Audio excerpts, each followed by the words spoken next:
भारत माता शिव शक्ति अवतार। आज है 11/12/2024। रिवाइज डेट है 22/11/1966। सिक्की लदे बच्चे, भक्ति मार्ग में जो कुछ भी साधु संत आदि करते हैं वो करते ही हैं मुक्ति धाम में जाने के लायक बनने के लिए, मगर बन नहीं सकते हैं। नालायक से लायक बनाने वाला तो एक ही शिव बाबा है। रावण नालायक बना देते हैं। गीत है तू प्यार का सागर है। यह गीत किसने कहा कि तू प्यार का सागर है? शरीर अथवा जीव की आत्मा ने कहा है। वो गीत गाने वाले कोई इसको समझते नहीं हैं, क्योंकि बहुतों से ज्ञान की बातें सुनते हैं। क्यों सुनते हैं? बंदर मिसल है। अब तुम बाहर वालों की कुछ भी बातें नहीं सुनते हो, तुम अब सुनते ही हो ज्ञान सागर से। आगे तो बंदरों के लिए दिखाते थे see no evil hear no evil. अब बुद्धि में आया है तो मनुष्यों के चित्र बनाते हैं। Hear no evil, see no evil. बच्चों के भी चित्र बनते हैं। तो अब बाबा समझाते हैं कि मैं मनुष्यों को बंदर से मंदिर मिसल बनाता हूँ। मनुष्यों को ज्ञान नहीं है तो बंदर मिसल हुए ना। अब बाबा कहते हैं कि यह जो कुछ तुम सीखते आए हो वो सब है ही भक्ति मार्ग की बातें।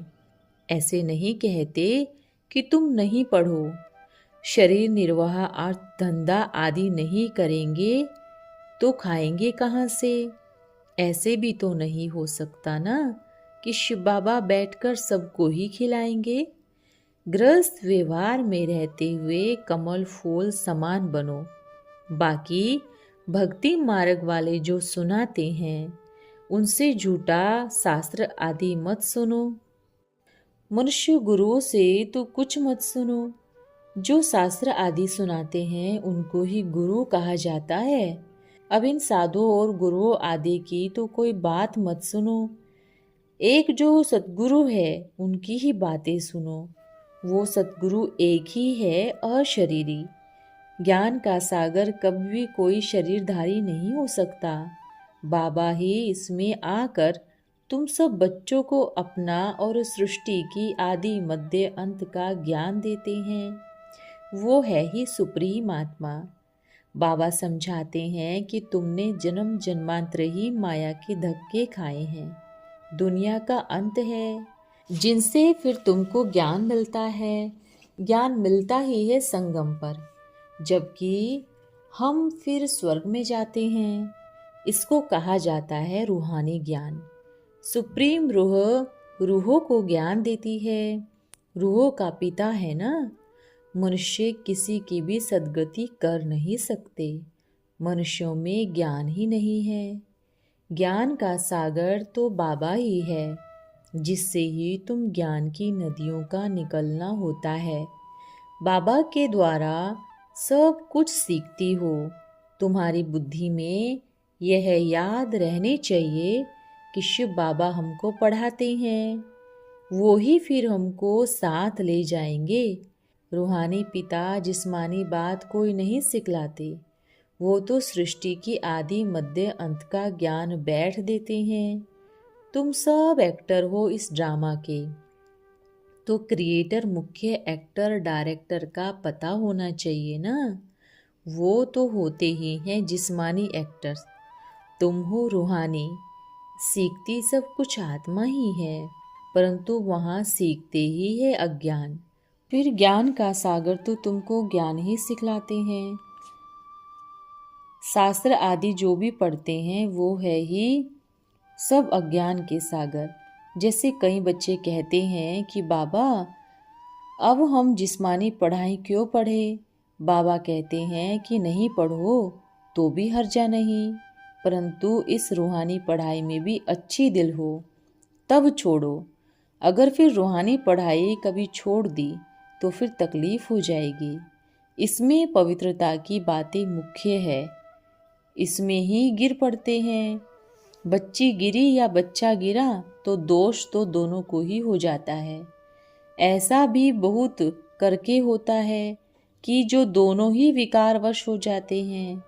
यह पढ़ाई है ही भविष्य के लिए। वो फिर यह ज्ञान लेकर या शास्त्र आदि पढ़कर क्या करेंगे? वो तो और ही अधम गति को पाएंगे। सब कहते भी हैं कि हम सभी पतित भ्रष्टाचारी विकारी हैं। विकारों से ही तो पैदा होते हैं ना। साधु सन्यासियों से पूछो तुम्हारा जन्म कैसे हुआ, तो वो कभी भी नहीं सुनाएंगे, क्योंकि वो भी तो विष से ही पैदा होते हैं ना। इसलिए वो बात ही नहीं सुनते। कहते हैं कि इसको भूल जाओ, हम तो ब्रह्म को ही याद करते हैं। ब्रह्म में ही जाकर लीन होना है। अहम ब्रह्मास्मि कहते हैं ना, माना कि मैं ही ब्रह्मा हूँ, इस सृष्टि का मालिक हूँ। माया कोई रची नहीं जाती, माया तो है ही रावण। अहम ब्रह्मास्मि का तो कोई अर्थ ही नहीं निकलता। अब बाबा ने समझाया है कि तुम सभी विकारी थे, इतना भी नहीं समझते थे। अब आत्मा सो परमात्मा कैसे हो जाएगी? बुद्धुओं को कुछ भी पता नहीं है। कहते भी हैं कि मनुष्य पुनर्जन्म लेते हैं, परंतु उसका हिसाब कुछ भी नहीं जानते, ना ही किसी शास्त्र में लिखा हुआ है। अब बाबा बैठ समझाते हैं कि तुम पूरे 84 जन्म लेते हो। आने से ही पहले पहले मैं मिलता हूँ। यह जो ब्रह्मा का अंत का शरीर है, इसमें ही मैं आकर के प्रवेश करता हूँ। यह बातें साधु संत आदि कोई नहीं जानते। तुम जानते हो, फिर भी भूल जाते हो। यह तुम्हारा आखिरी जन्म है पावन बनने का। भक्ति मार्ग में जो कुछ भी साधु संत आदि करते हैं, वो करते ही हैं मुक्ति धाम में जाने के लायक बनने के लिए, मगर बन नहीं सकते। नालायक से लायक बनाने वाला एक ही बाप है। रावण नालायक बना देता है। इनको आसुरी संप्रदाय भी कहते हैं।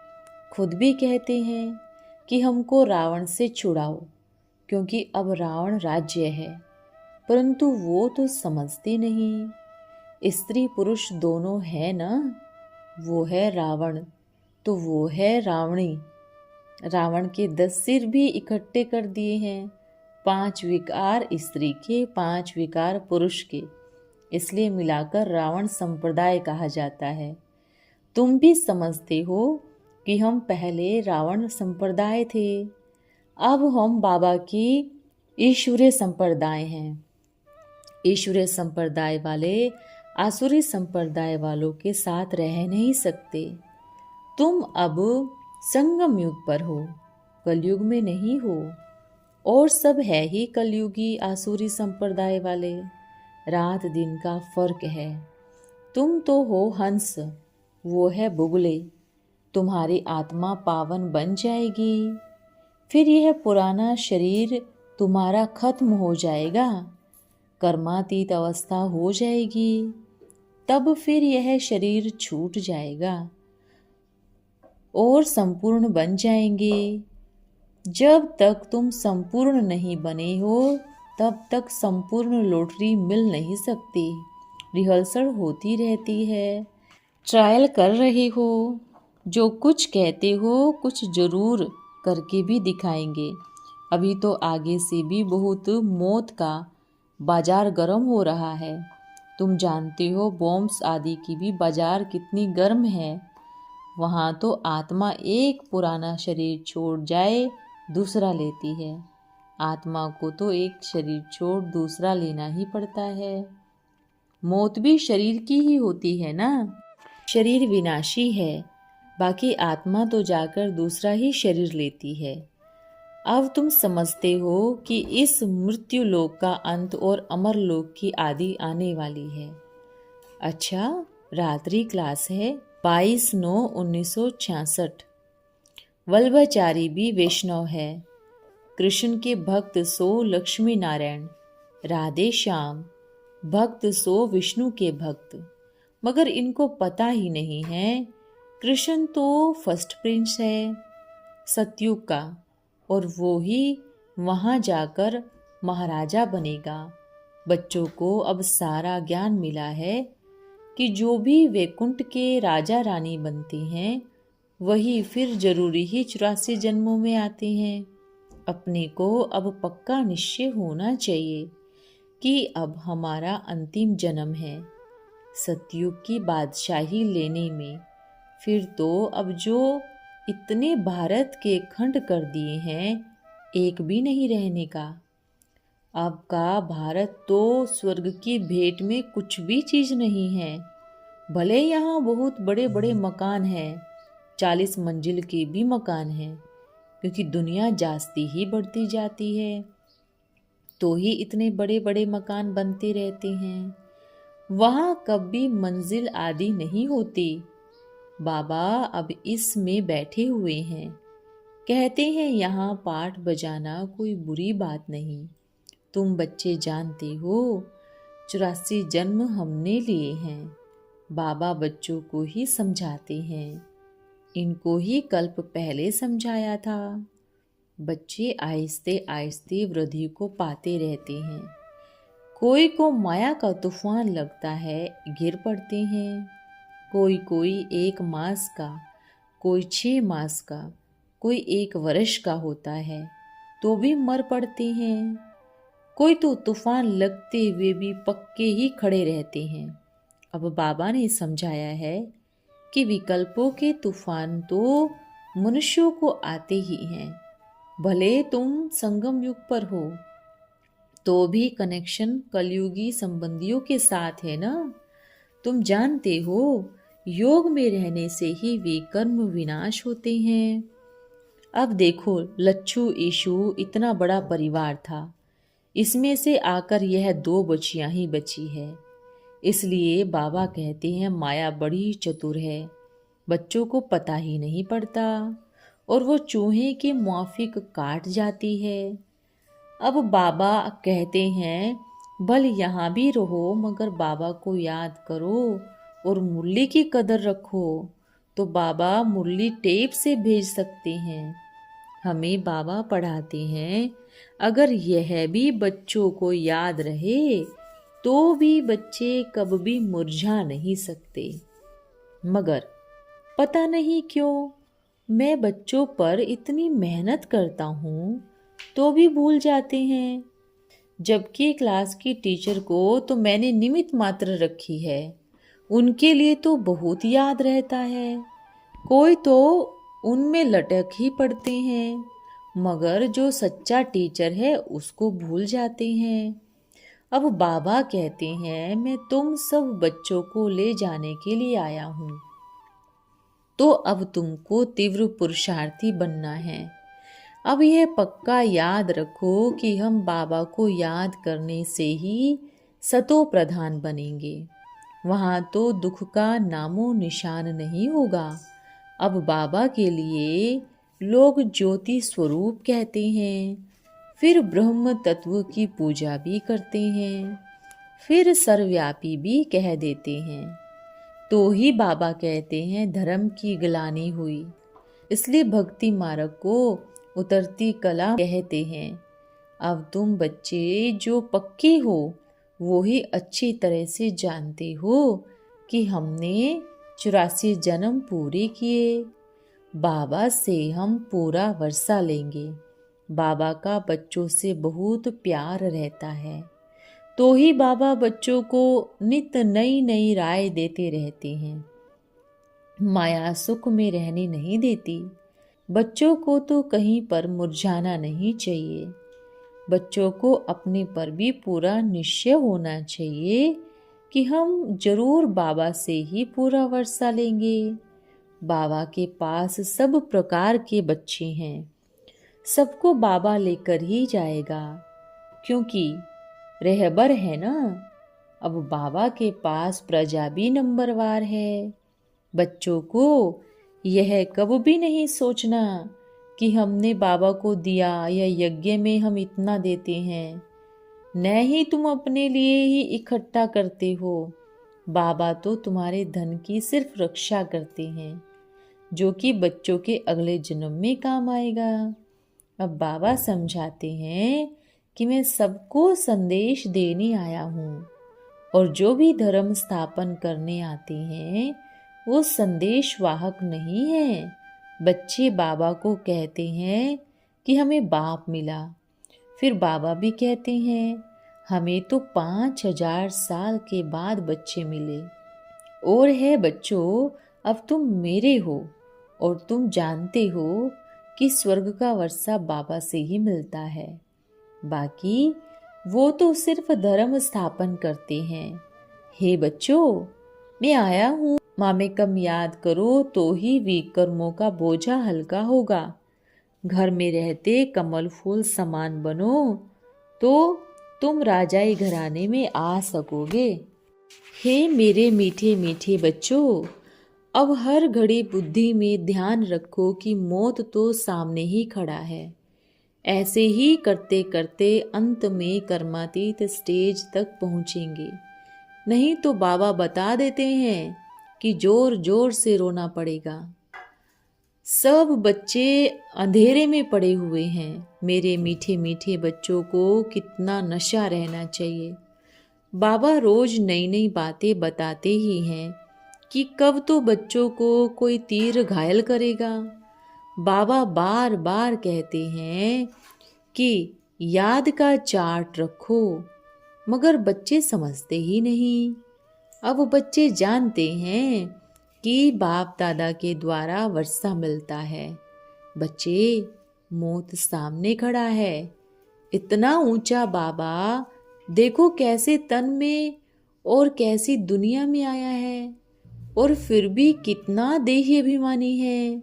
बच्चों को भी सिर्फ बाप दादा को ही देखते हुए ऊंचे ही बनते जाना है। बाप और वर्षे को याद करना कितना सहज है, इसमें संशय की बात उठ नहीं सकती। गाया भी जाता है, ब्रह्मा द्वारा नई दुनिया रचते हैं तो जरूर वर्षा भी देंगे ना। अबलाओं, गणिकाओं, अजामिल जैसी पापियों को वर्षा मिलता है। सारी मेहनत है ही याद की। याद में माया के तूफान भी जरूरी आएंगे। सिवाय एक बाबा के और किसी को याद करना ही नहीं, क्योंकि वर्षा शिव बाबा से ब्रह्मा द्वारा मिलता है। सब बच्चों को शिव बाबा से मिलता है। रोटी टुक्कड़ खाना और शिव बाबा के गुण गाना कमाल है। रास्ते चलते बाबा मिला तो तुम बच्चों को खुशी मनानी चाहिए। अच्छा, ओम नमः शिवाय। वरदान है, पावरफुल आत्मा भव। हर एक अपने को पावरफुल आत्मा समझते हो।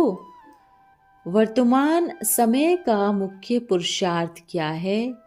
मुख्य है कैचिंग पावर से स्वयं को पावरफुल बनाना। तो आप बच्चों को क्या कैच करना है? अपने असली संस्कारों को कैच करना है। जितना जितना उन संस्कारों को कैच कर सकेंगे उतना स्वरूप बन सकेंगे। जैसे अपने वर्तमान स्वरूप का वर्तमान संस्कारों का स्पष्ट अनुभव होता है, ऐसे अपने आदि स्वरूपों और संस्कारों का भी इतना ही स्पष्ट अनुभव हो। 5000 वर्ष की बात इतनी स्पष्ट अनुभव हो जैसे कल की बात है। इसको कहते हैं कैचिंग पावर। ओम नमः शिवाय।